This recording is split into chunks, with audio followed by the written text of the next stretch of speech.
todos, sou Cristina Costa e é um enorme prazer, em nome do ICA, estar realizando mais uma edição dos Diálogos ICA Brasil, hoje abordando o tema protagonismo das mulheres rurais. Vamos debater um pouco sobre a importância da valorização do papel dessas mulheres, seu protagonismo para a agricultura, sua contribuição, além de discutir quais são suas fragilidades, desafios enfrentados e as transformações necessárias no contexto de políticas públicas, de organização social, participação em espaços decisórios e condições de oportunidades.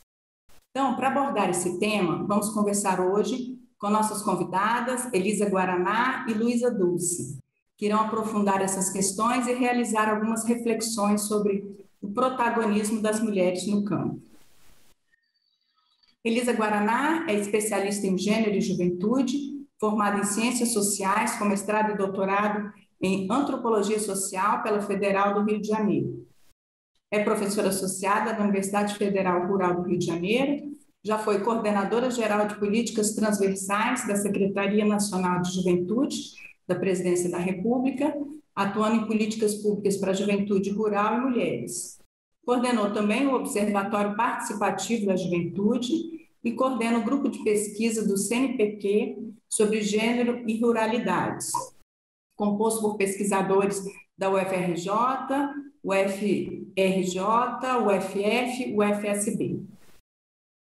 Já nossa outra convidada, Luísa Dulce, é economista, mestre em Sociologia e Antropologia e doutoranda em Ciências Sociais, Desenvolvimento e Agricultura pela Universidade Federal Rural do Rio de Janeiro, com estágio na Universidade de Denver, Estados Unidos. Foi assessora de Juventude Rural do MDA e é uma das jovens da Economia de Francisco e Clara, com atuação na Vila Agricultura e Justiça. Bem, com esses ricos currículos e principalmente com a vivência de nossas convidadas no tema, já vimos que vamos ter um debate com importantes reflexões. Gostaria, antes de mais nada, de agradecer a disponibilidade das duas especialistas, Elisa Guaraná e Luísa Dulce, em participar desse nosso debate, contribuindo com importantes pontos de vista sobre um público tão importante e prioritário para a nossa agricultura brasileira. Muito obrigada por atender nosso convite tão prontamente e é uma honra para nós contar com a presença de vocês nos Diálogos ICA Brasil. Então, para dar início ao nosso debate, gostaria que vocês fizessem uma breve abordagem geral do tema. Por favor, com a palavra Elisa e em seguida Luísa. Boa tarde, Cristina Costa. Agradeço muito o convite do ICA, é sempre um enorme prazer a gente poder trocar, dialogar com o ICA Brasil e poder participar desse espaço, né, diálogo do ICA, que eu acho que é um espaço muito importante para a gente justamente aprofundar temas que nem sempre têm visibilidade em outros espaços onde a gente discute o tema rural, agricultura ou tema agrário. Nesse sentido, o tema das mulheres rurais, que o ICA sempre trabalha e sempre pontua, para a gente é muito fundamental. É importante começar essa discussão deixando aqui um ponto de partida, né, que seria entender que as mulheres rurais sempre, né, e considerando toda a sua enorme diversidade, atuaram e atuam na agricultura no Brasil e no mundo, né? Mais que isso, elas são grandes, ou a gente pode até dizer, as principais produtoras, né, de uma base alimentar importantíssima, que é a base alimentar da agricultura familiar. E é importante a gente entender também o que tem significado ser, né, mulheres rurais e agricultoras no Brasil e no mundo. Significa, antes de tudo, enfrentar a invisibilização, a invisibilidade. Então, boa parte do trabalho das mulheres não é percebido como trabalho, né? Um dos termos mais usados no Brasil, historicamente, é o termo ajuda. Então, as mulheres são sempre percebidas como aquelas que ajudam o trabalho, né? Nós conseguimos, depois de muito diálogo, depois de muita pesquisa e principalmente depois que as mulheres rurais vêm ao longo dos anos num processo de muita luta e organização, demonstrar claramente o papel da mulher no espaço do trabalho, né, da agricultura e principalmente da organização produtiva. Mas é importante também demarcar que elas seguem enfrentando temas muito centrais que dizem respeito ao machismo e ao patriarcalismo. Então, há também toda uma forma, né, de pensar a atuação das mulheres rurais que nem sempre consideram o seu cotidiano, o seu dia a dia.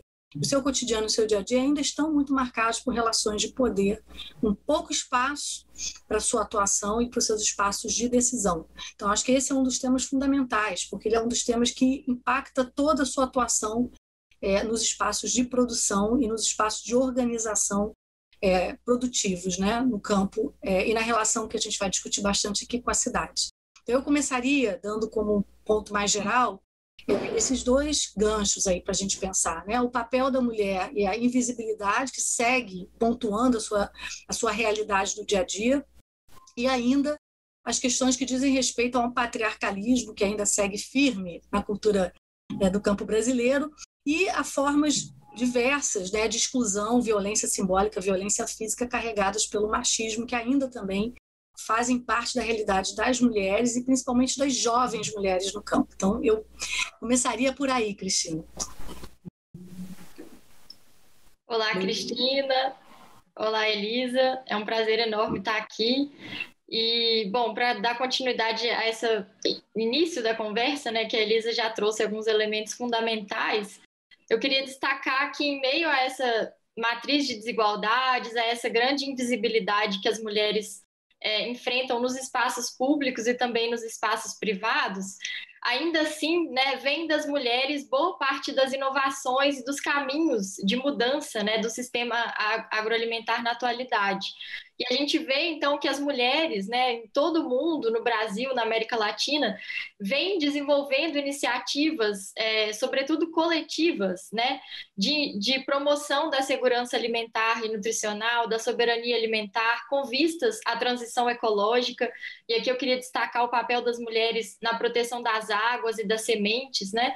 A Elisa já falou da importância das mulheres para a produção de alimentos, né, e alimentos saudáveis, que a gente chama aí de comida de verdade, com toda essa diversidade, né, que as mulheres rurais representam, né? Então, é um segmento, de fato, bastante diverso e que vem construindo essas alternativas, e é um pouco do que a gente quer discutir ao longo dessa conversa de hoje. Obrigada por essas palavras iniciais, que você já destaca um pouco o papel essencial das mulheres rurais em todos os elos, né, da cadeia produtiva e para a segurança alimentar e nutricional. Então, para começar a esquentar nosso debate, eu gostaria de abordar inicialmente um enfoque que ficou muito evidenciado nessa pandemia e que corresponde a uma perspectiva adotada pelo ICA, que é a integração do rural e urbano. A cidade pode perceber nesse período, assim, eu acho que mais ênfase, né, e valorizar de onde vem o alimento que chega às nossas mesas, né? E, ao mesmo tempo, o campo também pode compreender sua importância nesse contexto, né, a partir de uma visão mais sistêmica, e a necessidade de estar se adaptando a essa nova dinâmica de mercado, conhecer a preferência dos consumidores, outras formas de comercialização, necessidade de preservação ambiental, como a Luísa colocou, e de uma agricultura mais inclusiva. Então, nesse sentido, eu pediria para a Elisa explicar um pouco como as mulheres rurais, né, sempre tão resilientes e atuando como sujeito, estão inseridas nessa relação interdependente campo-cidade e como estão se adaptando a essa nova realidade. Cristina, eu acho essa uma questão muito fundamental, né? A pandemia trouxe para a gente desafios impensáveis e, além de muito sofrimento, além de muita dificuldade da gente enfrentar um dia a dia tão complexo com a pandemia, trouxe também, assim, eu diria que trouxe elementos que talvez nem todos percebessem. Eu acho que um deles foi justamente o tema da alimentação. Esse é um tema que nós sabemos não é novo. Esse é um tema que vem mudando já faz um bom tempo, né? Então, nós temos, na verdade, uma trajetória recente, aí dos últimos 15 anos, pelo menos, de uma mudança importante no cenário da alimentação saudável. E as mulheres estiveram sempre muito no centro dessa produção da alimentação saudável, de trazer os espaços da cidade e ampliar nos espaços das feiras, por exemplo, as feiras orgânicas. Se a gente vai às feiras orgânicas, se a gente vai às feiras agroecológicas que estão nos bairros hoje no Brasil, nas principais capitais, você vai encontrar as mulheres, né, que persistem nesse projeto da agroecologia. É um projeto que tem uma relação muito intensa com as mulheres. Projeto que a gente diz que começa no quintal para se tornar um modelo de desenvolvimento, né? A gente pode dizer que a agroecologia ela começa muito de uma cultura que as mulheres dominavam e sempre dominaram, de uma relação muito intensa com essa produção de um alimento saudável próximo de casa, e para, no segundo momento, isso aí se tornar o que é hoje, né? Uma possibilidade, um modelo alternativo mesmo de desenvolvimento. E esse modelo pressupõe a relação entre campo e cidade. Mas a gente precisa discutir do que a gente fala quando a gente fala em campo e cidade, que o ICA discute bastante, né? Então, assim, a gente tem hoje ainda no Brasil uma persistência de uma visão muito urbanocêntrica, né? De país, onde o urbano é muito valorizado e a gente sabe como o rural é muito desvalorizado. Então, é muito interessante que num cenário tão complexo como a pandemia, a gente tenha visto tantas iniciativas de coletivos, movimentos sociais, organizações de produção, onde as mulheres estão muito engajadas, produzindo desde alimentos, organizando para que os alimentos cheguem em formas de rede, de comercialização direta, que a gente chama de circuito curto, né? Onde você produz e já leva para a cidade, diretamente, sem o atravessador, sem o Ceasa, digamos assim, né? Vai direto para a mesa, né? Esse esforço, né, que a gente viu acontecer e segue acontecendo e crescendo muito, até mesmo a produção de alimentos para atender, especialmente nas periferias das grandes capitais, as pessoas que estão desempregadas e precisando de alimentos. Então, essa presença das mulheres, para a gente, não é uma novidade, mas, de novo, né, num cenário de muita invisibilização do seu trabalho, é bacana e é importante que a gente veja, né, valorizado finalmente, um trabalho que sempre fez parte da realidade das mulheres no campo. Eu queria também chamar a atenção que essa ideia de que as mulheres produzem muito mais para o seu consumo também não é a realidade, né? As mulheres atuam com muita intensidade em toda a produção dos alimentos no mundo, né? E no Brasil, especialmente, isso é verdade, né? Ou seja, atuam desde as grandes produções até as produções de médio, de pequeno porte, você vai ter a presença das mulheres trabalhando. A diferença que eu acho que é fundamental para a gente, que apareceu nesse cenário, é que a trajetória de luta das mulheres por essa alimentação saudável, por exemplo, a Marcha das Margaridas e tudo que significou para a agroecologia, né? A Marcha das Margaridas, para quem não conhece, é um grande movimento que já se inicia demandando políticas para a agroecologia. Hoje é um movimento que acontece com uma certa regularidade para a todo momento renovar essa demanda, né, de uma alimentação saudável para todos e todas, né? Faz parte da trajetória das mulheres rurais no Brasil, dessa organização. Produzem, então, produzem alimento saudável e também trabalham diretamente na agregação do que a gente chama de valor, né? Na produção de pequenas agroindústrias, cooperativas e associações. São muitas as experiências de coletivos de mulheres e de mulheres jovens, né? Nos espaços de organização disso também que a gente pode chamar da agregação de valor direto, né? De uma comercialização direta. A gente tem umas experiências que vão desde as extrativistas, como as quebradeiras de coco, que revolucionaram a relação com o extrativismo do coco babaçu, até a produção mais direta das hortaliças, enfim, dos produtos que a gente consome cotidianamente da nossa casa. Então, essa dinâmica, né, de fortalecimento tem, nesse momento, dessa relação entre campo e cidade, tem a ver com uma trajetória histórica das mulheres, né? Então, para a gente, eu acho que acompanha essa trajetória há tanto tempo, é um momento positivo, muito importante, e que a gente espera que também possa ser valorizado e mudar também a perspectiva de quem está na cidade, de qual é o papel das mulheres, dos jovens e dos homens que estão no campo trabalhando diariamente para produzir esse alimento saudável que chega para a gente. Excelente, obrigada, Elisa, pelas considerações. E realmente a gente observa, né, a resiliência, os múltiplos papéis desempenhados por essas mulheres, né, que além de todo cuidado com o filho, família, casa, preocupação com o meio ambiente, há o envolvimento e a liderança, sim, né, em vários casos, com a produção e comercialização no campo, né, e sempre inovando e se adaptando aí à realidade, né. Eu acredito também entender as dimensões do rural e do urbano, bem como todas as dinâmicas, né, que condicionam, né, os processos de desenvolvimento, são importantíssimos, essenciais para o reconhecimento e a contribuição das mulheres rurais para a construção de um novo modelo, né, de desenvolvimento. Bem, eu gostaria agora de fazer uma outra pergunta direcionada para a Luísa, que se refere às fragilidades, condições de desigualdades e os desafios enfrentados pelas mulheres rurais. Assim como o ICA considera estratégico o enfoque de gênero, né, em sua atuação, entendendo aí o enfoque de gênero como um processo de construção social que envolve tanto homens quanto mulheres, essa perspectiva de gênero deve prever igualdade de oportunidades e autonomia econômica, né? Então, sabendo que essas mulheres possuem menos de 15% das terras e, ao mesmo tempo, essas mulheres representam 43% da mão de obra agrícola no mundo, pediria para você abordar, Luísa, um pouco mais esse panorama de desigualdades, incluindo aí a questão do acesso limitado à terra, renda, educação, e quais seriam as possibilidades de mudanças para relações mais justas e sustentáveis.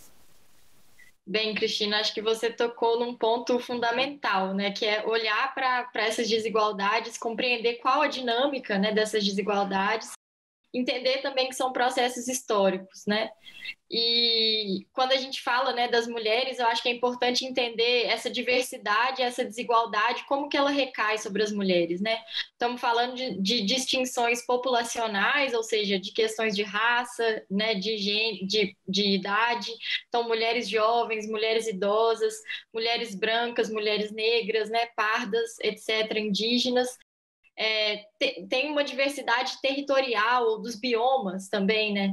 Que é importante ser considerada na forma como as mulheres vivem nos seus territórios, e uma dimensão socioeconômica e política. Quando a gente pensa na questão da terra, pensar as mulheres sem terra, com pouca terra, né? A questão da inserção no mercado de trabalho, que é também bastante diversa, a dimensão da escolaridade, que também é muito distinta para os diversos segmentos das mulheres rurais. Então, quando a gente fala, né, olha para as mulheres rurais, tem que considerar toda essa diversidade. E a questão da terra, que você mencionou, eu acredito que talvez seja aí o primeiro e o mais importante desafio, né, que as mulheres rurais, como um todo, ainda enfrentam, né, no Brasil e no mundo.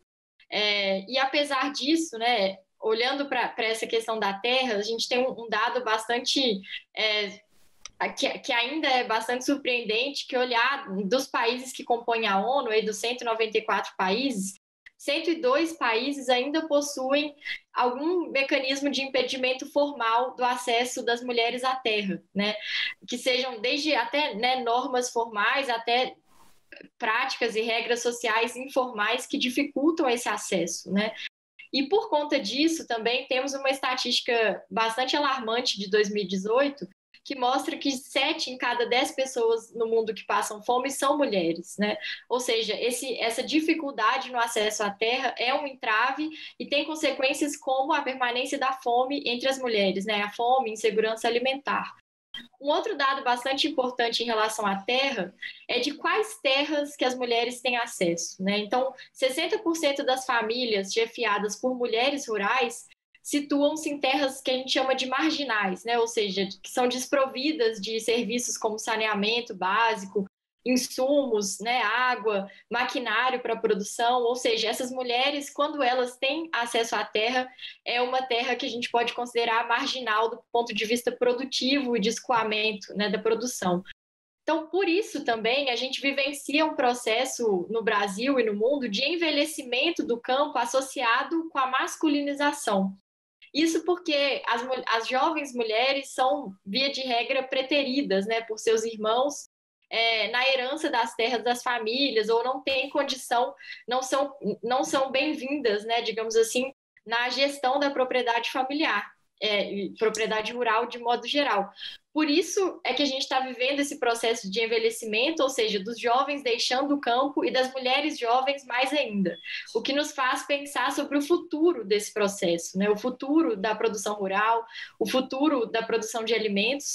E é importante a gente considerar que a escolaridade das mulheres é, em média, maior do que a escolaridade dos homens, o que nos abre alguns caminhos, né, para inserção no mercado de trabalho, para a produção de novos tipos, né, de forma de associativismo, cooperativismo no campo, com agregação de valor, que é o que a Elisa trouxe. Então, pensando, né, nessas diversas desigualdades que recaem sobre as mulheres, eu acredito que o caminho está, sim, na educação, e se a gente pensar, sobretudo, numa educação do campo, né, contextualizada aos anseios, né, aos desejos dessa população. A agroecologia, que é o encontro, né, de saberes tradicionais com saberes científicos, a importância, então, do poder público, especificamente das universidades, no investimento, né, e na criação de oportunidades de desenvolvimento nessas áreas, vão ser, sim, e são, né, com muita frequência respondidas pelas associações das mulheres, pela presença organizativa das mulheres, e nesse caminho da produção de alimentos saudáveis, né, do extrativismo sustentável, acredito que as mulheres têm apontado muito para as mudanças nesse sentido. Obrigada, Luísa. Excelente essa sua abordagem, que mostra um pouco todo o cenário de desigualdades, né, e enfatiza que realmente qualquer processo de mudança requer um compromisso de transformação social e de construção conjunta, né? Além, claro, obviamente, da importância do incentivo à participação e representatividade de mulheres, né, em espaços decisórios, e você comentou aí o desenvolvimento de estratégias, né, que possibilitam valorizar e visibilizar o papel e o trabalho da mulher rural.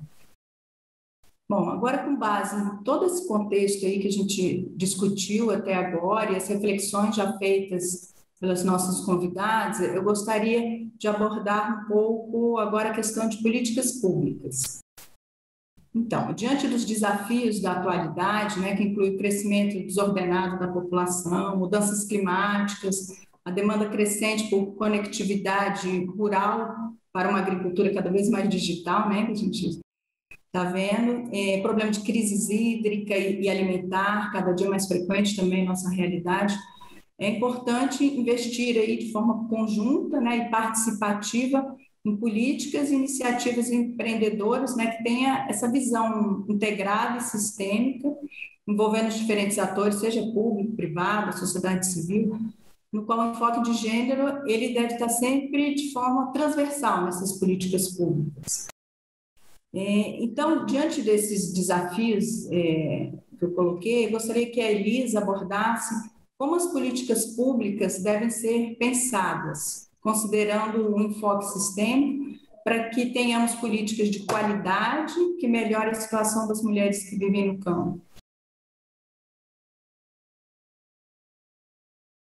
Cris, eu acho a tua pergunta muito importante e dialogando muito com as questões que a Luísa colocou, a gente pode abordar isso a partir de dois caminhos, né? O primeiro que eu gostaria de explorar é o que nós já temos acumulado. E aí o que a gente efetivamente precisa retomar e avançar, né? Em relação ao que a gente já tem acumulado, a gente tem uma trajetória importante de políticas públicas no Brasil que tratam dos temas que você trouxe, né? E que tratam também de muitas questões que a Luísa colocou.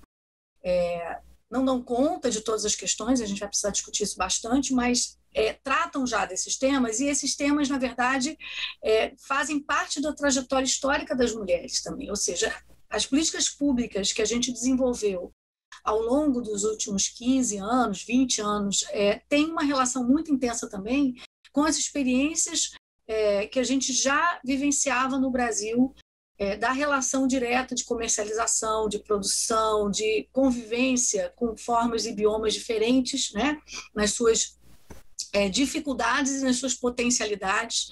Então, alguns exemplos são muito importantes, né? O Programa de Aquisição de Alimentos, o Programa Nacional de Aquisição de Alimentos Escolares, o Programa 1 Milhão de Cisternas, que a gente também chama P1, né, e o P1+2, que tem a ver com a água, não só para a água para o consumo direto, mas a água também para a produção, né? E o quanto que esses programas como esses três que eu acabo de citar têm um impacto muito importante sobre a vida das mulheres, né? Se a gente pensar o tema da água e a convivência com o semiárido, não precisa nenhum esforço para a gente ter como imagem as mulheres responsáveis, né, pelo abastecimento, pela busca da água para abastecer, por exemplo, a casa, né? Uma imagem para a gente recorrente.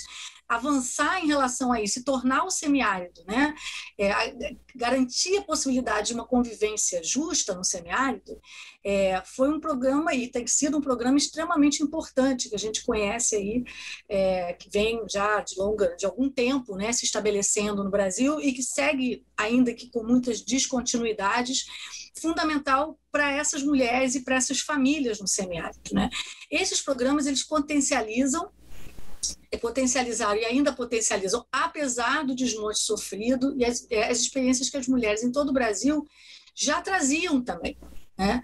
Agora, é importante a gente pensar nessa segunda linha que eu queria trazer, que é assim, como que a gente foi enfrentando sistemicamente as questões das desigualdades que a Luísa apontou, e uma que é mais invisível é que para você poder atuar nessas políticas, que na verdade a gente vai ver dialogam muito com uma lógica comunitária que as mulheres já estavam inseridas, precisava se vencer outras barreiras e outros impedimentos. Um deles, por exemplo, era o fato de que uma massa de mulheres não tinha acesso à documentação básica para poder participar de um programa de Estado, de um programa de governo, né? Então, embora as experiências tivessem relação com práticas que as mulheres já desenvolviam, elas poderiam ficar completamente de fora desses processos quando eles começaram a se tornar políticas públicas. Então, se as mulheres já estavam organizadas comunitariamente para pensar formas de comercialização de comercialização desse alimento próximo, como a gente estava falando, da relação, por exemplo, da convivência com o semiárido, quando isso se torna política pública, mais recentemente, elas caminhavam para ficar massivamente de fora. Então, o Programa Nacional de Documentação, por exemplo, foi um programa central. Mais de 1.300.000 mulheres, né, foram atendidas pelo programa de documentação. A gente está falando de quase 3 milhões de documentos civis. São mulheres que não teriam como acessar nenhum programa, né? Seja como proponente, seja como participante, mas mais importante ainda, não teriam como acessar crédito. Então, um dos processos fundamentais também, quando a gente ouve falar do Pronaf Mulher, por exemplo, que foi uma modalidade muito importante para, mais uma vez, dar visibilidade e tentar chegar mais perto, né, garantir mais de perto o crédito para as mulheres, como chegar ao crédito se nem as documentações básicas, né, um documento básico como o CPF as mulheres tinham. Mais ainda, né, como chegar a um crédito se as mulheres não eram percebidas como tomadoras de crédito. Então, além de você garantir o programa como um Pronaf Mulher, você tinha que garantir a documentação para esse programa e você tinha que garantir também que aquele gerente de banco recebesse essa mulher, né, recebesse as mulheres e as suas propostas e as suas inovações para esses programas, a partir desses programas para a produção na agricultura. Então, eu acho que a gente já teve uma experiência do que a gente pode chamar de sistêmico. A gente tinha muito ainda para avançar nesse sentido. O Pronaf Mulher garantiu, com todas as outras modalidades Pronaf, que 30% dos créditos, do crédito não chegou nem a 30%, foi 27%, finalmente fossem acionados, né, acessados por mulheres. É pouco ainda, né? Mas já é uma melhora muito importante e foi de uma lógica sistêmica de políticas públicas. E esse enfoque sistêmico de políticas públicas envolve justamente pensar também o território, que é algo que a gente conhece como uma ação muito importante das mulheres. Elas têm uma dinâmica muito forte nos territórios. Então, uma política de desenvolvimento territorial, como a gente viu ser implementada no no extinto Ministério do Desenvolvimento Agrário, essa política de desenvolvimento territorial, ela fortaleceu justamente práticas que já eram, né, comuns, né, às mulheres, numa dinâmica territorial, por exemplo, das mulheres indígenas, quilombolas, quebradeiras de cocos, marisqueiras, camponesas, mas das agricultoras familiares em geral também, né?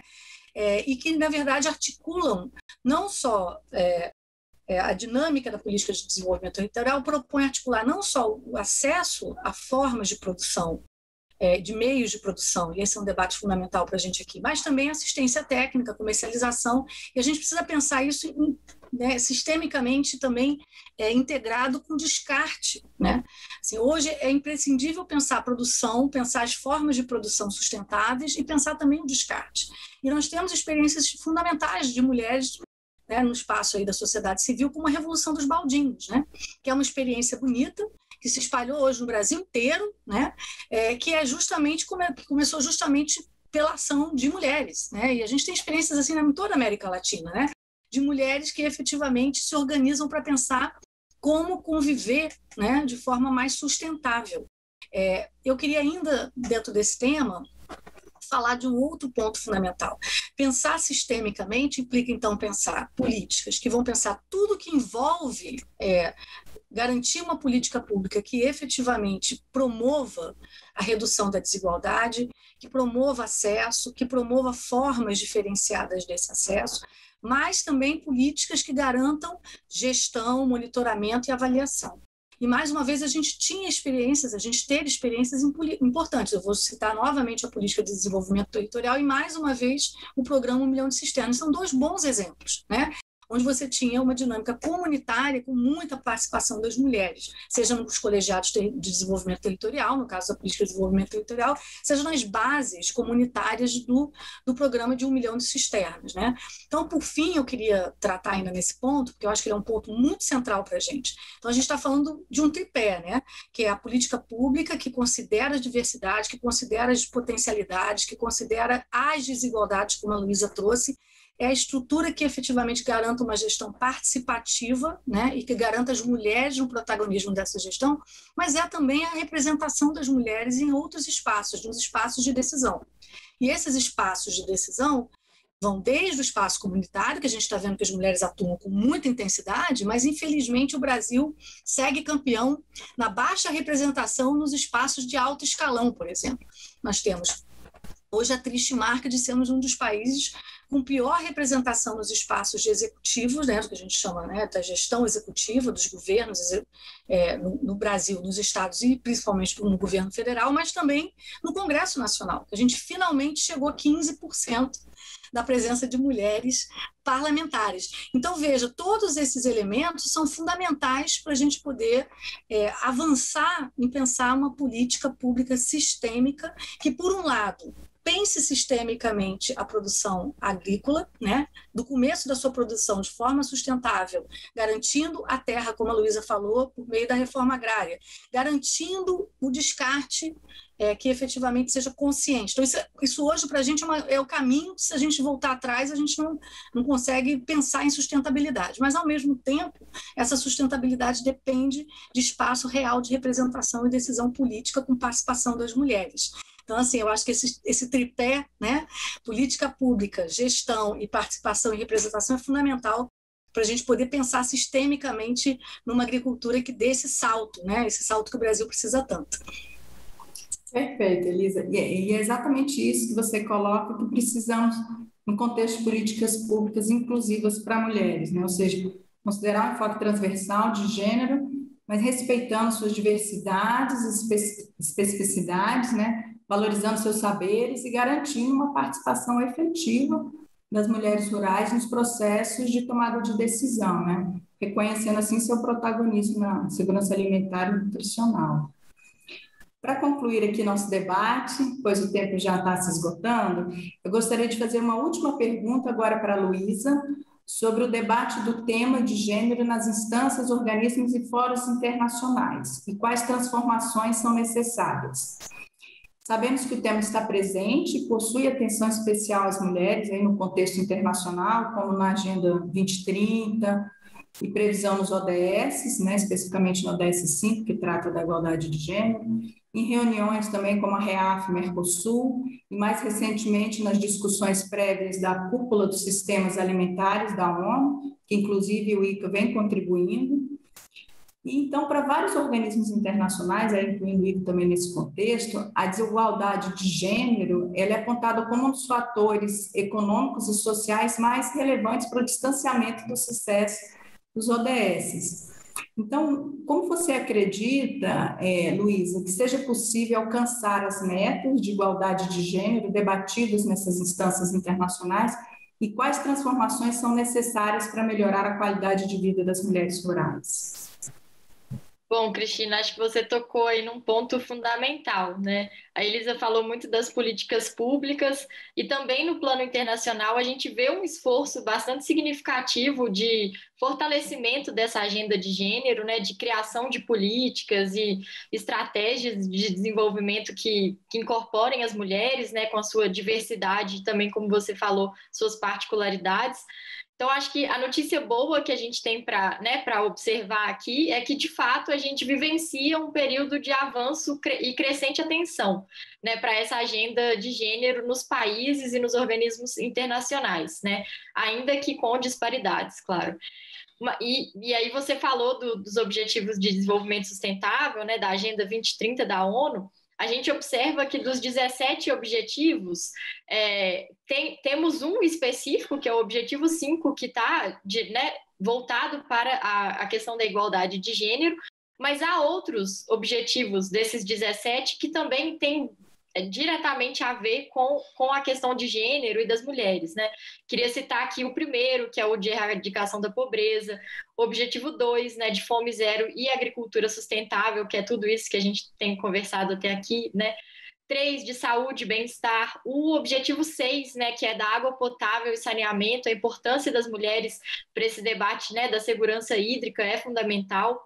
O objetivo 8, que fala do trabalho decente, do crescimento econômico, e o 10º, que é da redução das desigualdades. Eu acho que são esses 7 objetivos, aí os 5, mais esses 6 outros que eu mencionei, que tem diretamente a ver com as mulheres, né? Mas não é só na Agenda 2030 e não apenas no espaço da ONU, né, em que as mulheres vêm sendo contempladas, né? Você citou aí a REAF, que é a reunião especializada da agricultura familiar do Mercosul, que também tem um GT específico de gênero e das mulheres rurais, né? Foi um avanço muito importante, tanto do ponto de vista das organizações da sociedade civil, mas dos governos do Mercosul. Né, queria mencionar aqui, a gente está em plena discussão aí da cúpula dos sistemas alimentares da ONU para 2021, que a agenda de gênero está presente, talvez não tanto quanto a gente gostaria, mas um dos 5 action tracks, né, que são um dos 5 eixos aí da conferência dos documentos base, ele olha especificamente para os sujeitos, né, para os modos de vida equitativos. O próprio ICA também já incorporou, né, plenamente essa discussão de gênero e também de juventude, colocando mulheres e jovens como um dos eixos transversais, né, que orientam os objetivos estratégicos e a organização, né? Então, assim, a gente vê, de fato, uma crescente presença, né, da agenda de gênero e das mulheres nos organismos internacionais. Mas se essa é a notícia boa, a notícia não tão boa, né, o copo não tão cheio que a gente poderia destacar aqui, é que, apesar da gente ter metas bastante robustas e avançadas, o caminho para alcançar essas metas ele não está indo num ritmo do ritmo necessário para, de fato, alcançar essas metas, né? Então, é o que você colocou, assim, como que a gente pode pensar e o que é preciso fazer para que essas estratégias sejam, de fato, alcançadas, né? Eu acho que, então, se a gente conseguiu avançar nesse plano da elaboração, no plano concreto, né, os resultados não são tão animadores. E aí eu acho que a gente tem problemas, desde problemas muito pequenos na operacionalidade das políticas. Então, a Elisa mencionou o PRONAF, temos aí, então, um programa de crédito com uma linha para as mulheres, mas muitas vezes o problema está no gerente do banco, né? Ou no documento que as mulheres não têm, na titularidade da terra. Então, temos várias questões que são entraves menores e temos entraves que são, de fato, entraves, né, do ponto de vista do desenho das políticas. E aí eu acho que a gente precisa se questionar se, de fato, né, essa agenda das mulheres está tendo o comprometimento, né, e o engajamento necessário por parte das organizações. E aí eu queria fechar com uma reflexão que a Elisa já introduziu aqui, que é qual é o lugar das mulheres nos espaços de decisão, né? Quem está tomando as decisões que dizem respeito aos orçamentos das políticas, ao monitoramento das políticas, à avaliação das políticas, né, no plano nacional e internacional.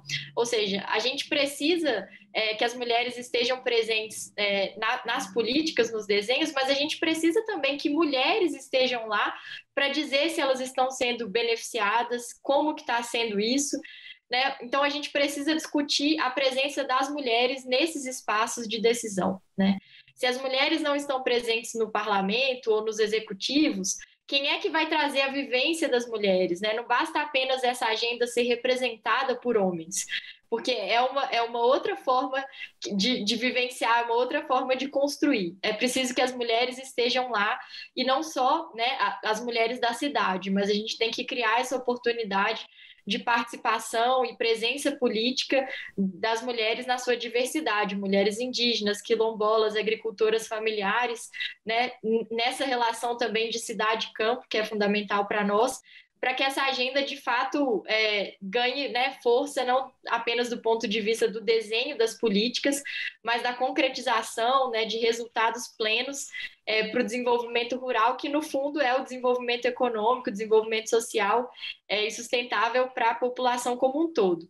Então, acho que o desafio é esse. A gente já conseguiu, de fato, avançar bastante, mas agora precisamos de um comprometimento e um engajamento real, e isso só vai acontecer se a gente tiver uma participação direta das mulheres beneficiadas, né, pelos programas em todos esses processos.